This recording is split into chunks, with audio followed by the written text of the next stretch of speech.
till he finally turned around and was like, you know, am I in the band?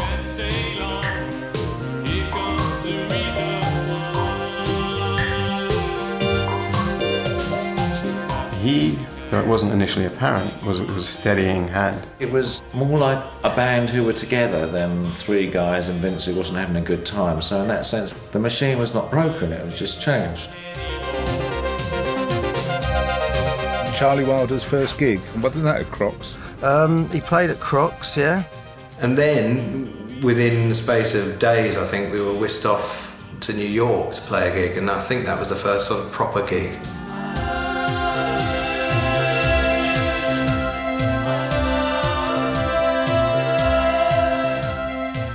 We did Top of the Pops and then got Concord over for our first gig, so we didn't go on stage at the Ritz till 3 o'clock in the morning. None of our synths were working. Dave, meanwhile, had decided to have one of his tattoos removed, and it all gone septic, so we had a lead singer. So, at the age of, 20, he was removing one of his tattoos already, and it caused sepsis? Like, what? A dancing lead singer with a septic left arm, like in a sling. So it didn't look very good.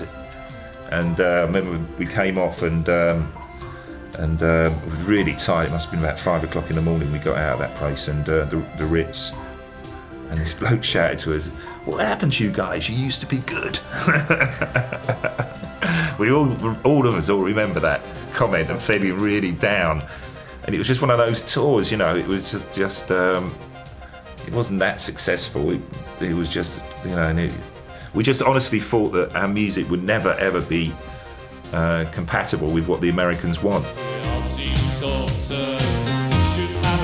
It's funny to hear that. And again, I remember Han Solo eventually telling me that, you know, his perception is that Depeche was always way more successful in the US than they were in the UK. I can't really speak to that. Obviously, you know, I only have the example of me growing up here, but it's true that, you know, as early as, 82, 83, when I was beginning to be old enough to remember things and pay attention to the adult world and the music world, they were already massive. They were getting played on the radio. My sister was a huge fan. My mom would listen. So it's odd to me that even though it's not too far away from when it clearly happened to a very significant degree, they were still thinking like, maybe people in the US will never be interested in our music. My very only secret, and I had to go and leak it. My secret garden's not so secret anymore. So sad. Should have heard my very only secret, and I had to go. The other three decided that they wanted to make a Broken Frame on their own. Otherwise, it would have been perhaps perceived that Alan was just pulling the strings as people thought Vince was. So people got confused, and I think a lot of fans thought that after the first bout of touring, Alan had left because the album came out and he wasn't mentioned on it. But for them, it was the best move because they wanted to prove that they could do it on their own.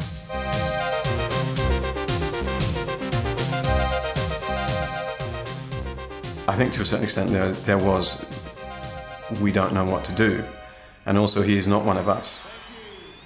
And I think individually, if you'd kind of consulted them, they would have all said, I think he should be a member of the group. But do it collectively, and you're into committee land, and if anybody can muddy waters, Depeche collectively can do that. We felt sorry for him, but understood what they were doing, and that was that.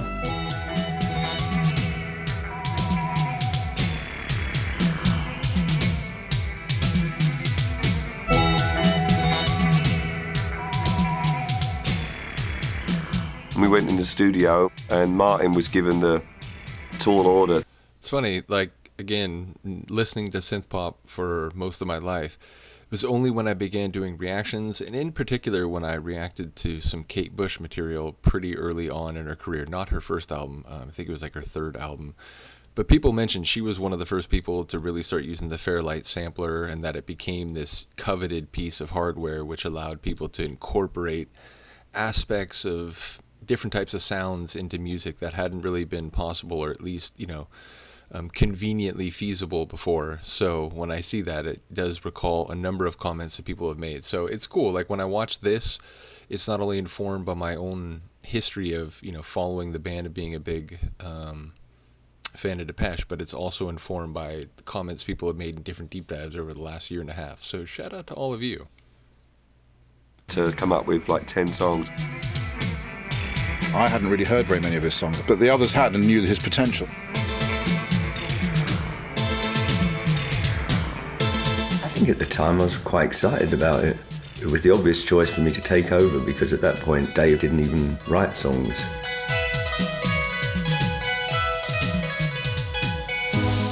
Well, Martin was in some ways a more experienced songwriter already than Vince. Martin had been writing. This track is so fantastic. Sorry, I'll back it up. Songs.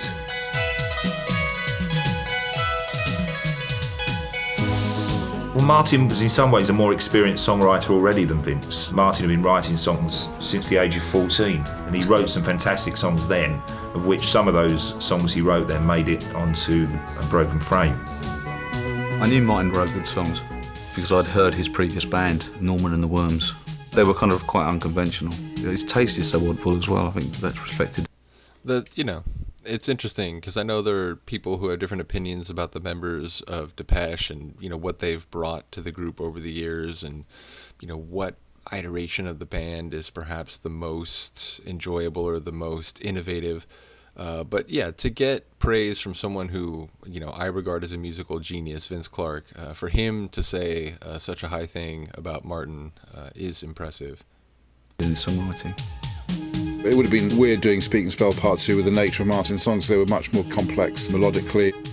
Which reminds me, I do need to get back to doing some Martin Gore solo reactions. I've been sort of stop-start with that, but yeah, I need to get back to that. His taste is so oddball as well. I think that's respected in his songwriting. It would have been weird doing Speak and Spell Part 2 with the nature of Martin's songs. They were much more complex melodically. I just don't think it would have worked to make that kind of record. So I think they definitely wanted to spread their wings and work in a different way. The technical side of it had moved on, so it was a bit easier to work. And if you recorded something on day one, which you didn't like on day 4, then it was easier to go back and replace that. Whereas before, if you're on the 8-track and you'd have bounced it in with some other sounds, you're kind of stuck with it. It was more sort of how we would record an album now, because we hadn't been playing a lot of these songs live. So it was putting them together from scratch. You were set up for a fall, so people weren't expecting a lot of it. Your main songwriter's gone. As I say, it was very, very tribal. A lot of people into lots of different kinds of music.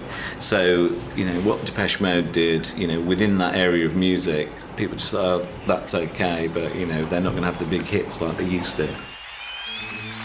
Okay, this is See You.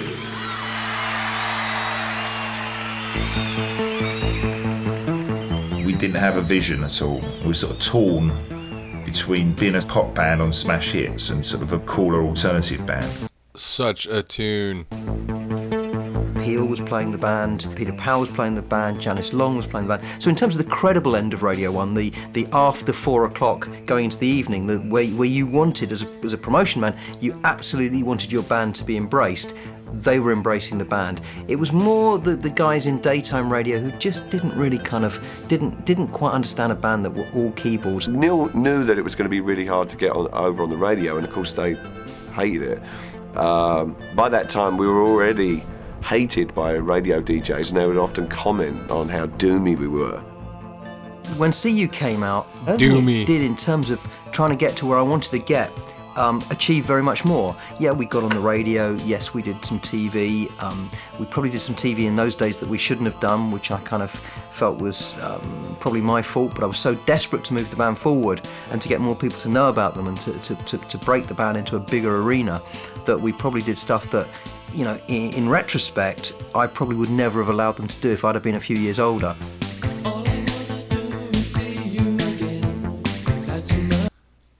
So while I sit here and ponder why the idea was for Dave to be holding a rooster, and no, I'm not going to say the other synonym for that, I do have to note that, like, it's interesting to me. I had this sense that they had a very, sort of artsy style of dress, but in a lot of these early clips, Dave is straight up in a suit. So I made the joke last time that he looked like he was, fresh off his high school graduation, but now he looks like he's in some, like young corporate training program, and he's mentoring under, some apprenticeship. It just looks like, he's not, the image of early Dave is not quite what I thought it was without having seen a lot of this footage. So yeah, also let's go back to why the idea was, let's shoot this song in a barn with you holding a rooster.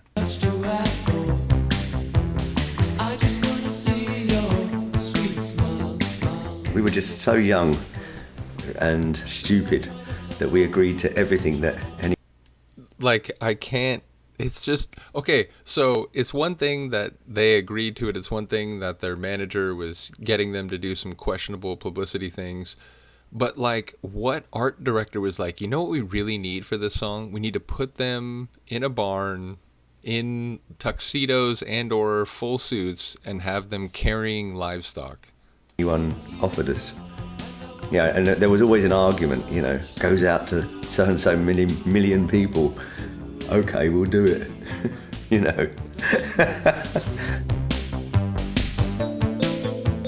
Looking back, of course we overdid the real pop stuff, but it was sold to us that, we really needed to do those things if we wanted to keep having hits.